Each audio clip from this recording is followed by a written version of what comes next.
එහා ගෙදර අක්කත් එක්ක මෙන්න මේ වගේ දෙල් මැල්ලුමක් කමුදු පැලකට ගිහිල්ලා ඔයාලා බලන්න දෙල් මෙහෙම කාලා තියෙනවා කියලා. ඉස්සෙල්ලාම ඔයාලා මේ දෙල් ගෙඩිය පොත්ත හොඳට වහගන්න.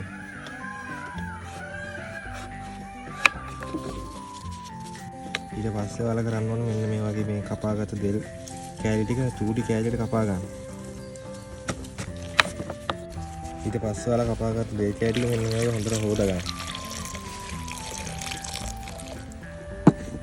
කපාගත්ත දෙල් කෑලි ටික මෙන්න මේ වගේ හොඳට තඹ ගන්න වතුර දාලා. අමතක කරන්න නැතුව මේකට ලුණු කුඩු චුට්ටකුත් දාගන්න. හරි අපි දෙල් ටික තැම්බෙනකන් ඒකට ඕන කරන අනිත් වැඩ ටික කරගමු. මේකට අපිට ඕන වෙනවා කොච්චි. ඊට පස්සේ රතු ලුණු. රතු ලුණු කිරි 3-4ක් දාගන්න. ඊට පස්සේ අපිට ඕන වෙනවා පොල්.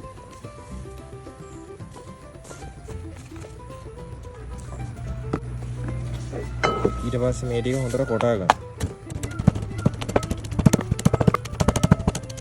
මචංලා දෙල් ටික නම් තැම්බෙලා ඉවරයි.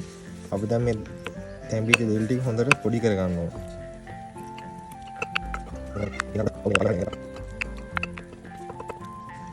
ඊට පස්සේ මචං අර කලින් අපි කොටාගත්ත සම්බෝලේ මේකට දාගන්න ඕනේ.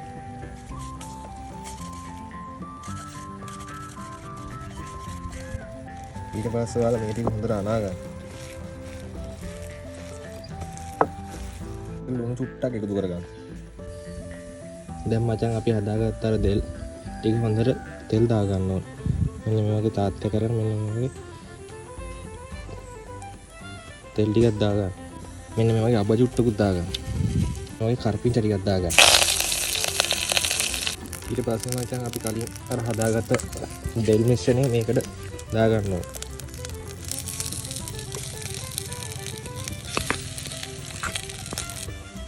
ඊට පස්සේ මචං මේ දෙල් ටික හොඳට කූරු ගා ගන්න ඕනේ.